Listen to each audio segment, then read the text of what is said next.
বন্ধুরা, একটা secret document leak হতেই পাকিস্তান আর সৌদি আরবের মধ্যে হওয়া ডিফেন্স ডিল নিয়ে এমন কিছু তথ্য সামনে এসেছে যেগুলো একসাথে জুড়লে পুরো ছবিটাই বদলে যায়। একই সময় আবার আমেরিকা ভারতের জন্য একটা বড় সিদ্ধান্ত নিতে যাচ্ছে, যেটা আগে কখনো দেখা যায়নি। এর মাঝেই ভারত আর ইরান এমন একটা পদক্ষেপ নিয়েছে যেটা গত কয়েক বছরে একেবারেই হয়নি। সবকিছু মিলিয়ে পরিস্থিতি এখন অন্যদিকে ঘুরতে চলেছে। চলুন ধীরে ধীরে পুরো বিষয়টাই বুঝে নিই।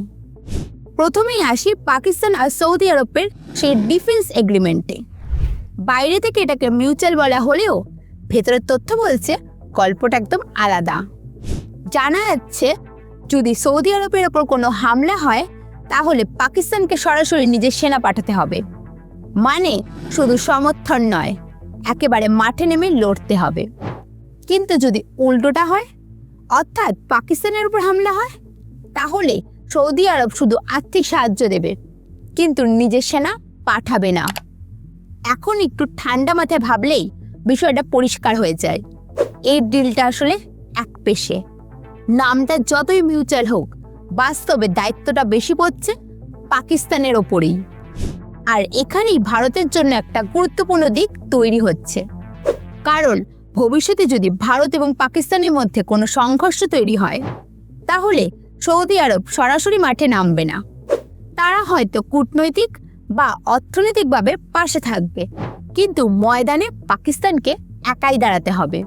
এই বিষয়টা আরো গুরুত্বপূর্ণ হয়ে ওঠে যখন আমরা দেখি যে পাকিস্তানের একটা বড় অংশের সেনা ইতিমধ্যেই সৌদি আরবে মোতায়েন আছে।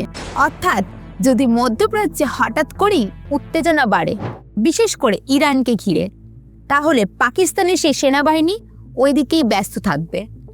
ফলে একই সময় অন্য ফ্রন্টে শক্তি দেখানো তাদের জন্য কঠিন হয়ে যেতে পারে। সব মিলিয়ে এখানে একটা চাপের পরিস্থিতি তৈরি হচ্ছে।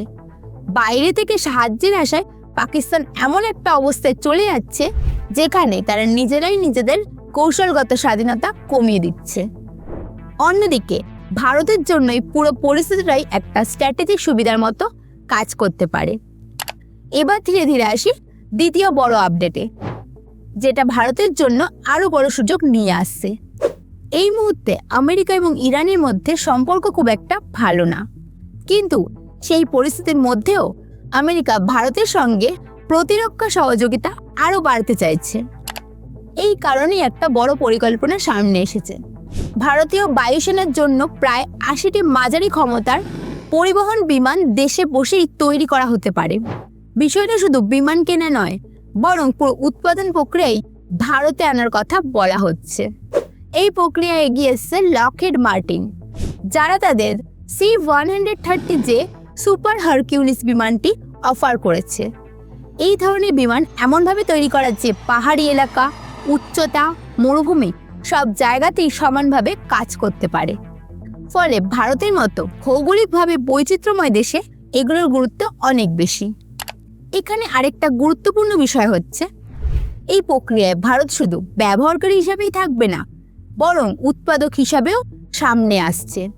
কারণ ইতিমধ্যেই তারা টাটা গ্রুপের সঙ্গে মিলে দেশে বিমান তৈরির যন্ত্রাংশ তৈরি করছে, আর এখন পুরো অ্যাসেম্বলি লাইন বসানোর কথা ভাবা হচ্ছে। এর ফলে ভবিষ্যতে ভারত শুধু নিজের জন্য নয়, অন্য দেশের বিমান রক্ষণাবেক্ষণেরও কাজ করতে পারে। মানে ধীরে ধীরে একটা বড় রক্ষণাবেক্ষণ কেন্দ্র হিসাবে ভারত নিজেকে গড়ে তুলতে পারবে। আর সবচেয়ে বড় সুবিধা হলো ভারত নিজের প্রয়োজন অনুযায়ী এই বিমানগুলোর মধ্যে পরিবর্তন আনতে পারবে, যা সাধারণত সব দেশের ক্ষেত্রে সম্ভব হয় না। সবকিছু একসাথে জুড়ে দেখলে একটা বড় ছবি পরিষ্কার হয়ে যায়।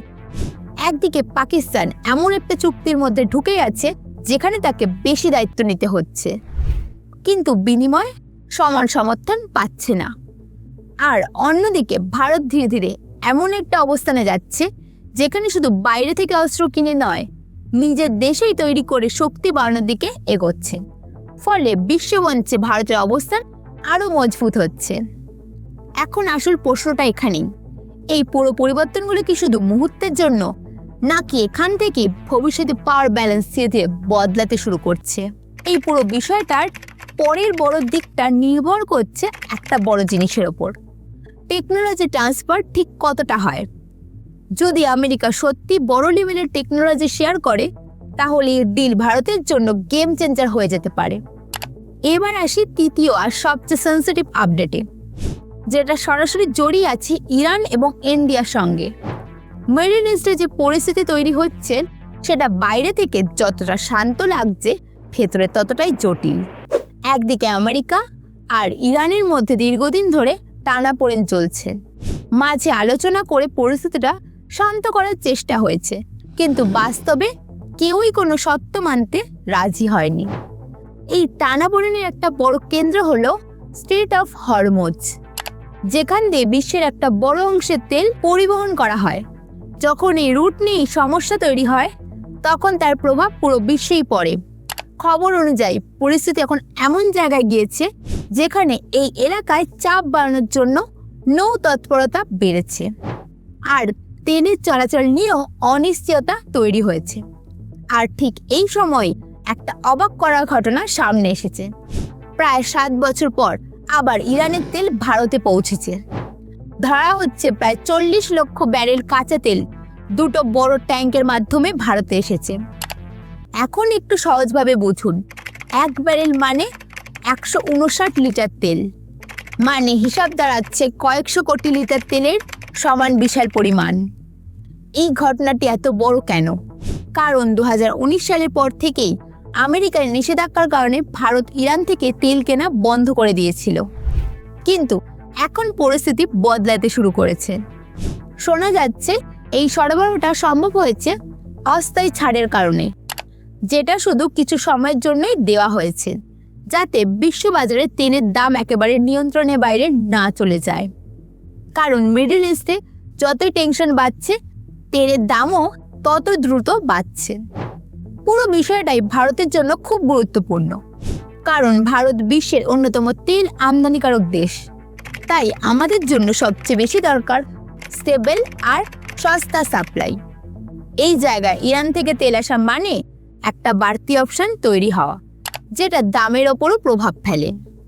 এখানে ভারতের কৌশলগত অবস্থানটা বেশ পরিষ্কার। একদিকে আমেরিকার সঙ্গে সম্পর্ক ঠিক রাখা, আর অন্যদিকে ইরানের সঙ্গে এনার্জি কানেকশন বজায় রাখা। শুধু তাই নয়, ভারত রাশিয়ার থেকেও বড় পরিমাণে তেল নিচ্ছে। সব মিলিয়ে এখন যেটা দাঁড়াচ্ছে, ভারত একসঙ্গে একাধিক দিক সামলে নিজে এনার্জি সিকিউরিটি আর স্ট্র্যাটেজিক পজিশন দুটোই শক্ত রাখার চেষ্টা করছে। এখন দেখার বিষয় এই চলমান পরিস্থিতি কোন দিকে গিয়ে দাঁড়ায়। বন্ধুরা, এই বিষয়ে আপনারা কি মনে করেন? আপনাদের মতামত কমেন্টে জানাতে ভুলবেন না। আজকের ভিডিওটা আমরা এখানেই শেষ করছি।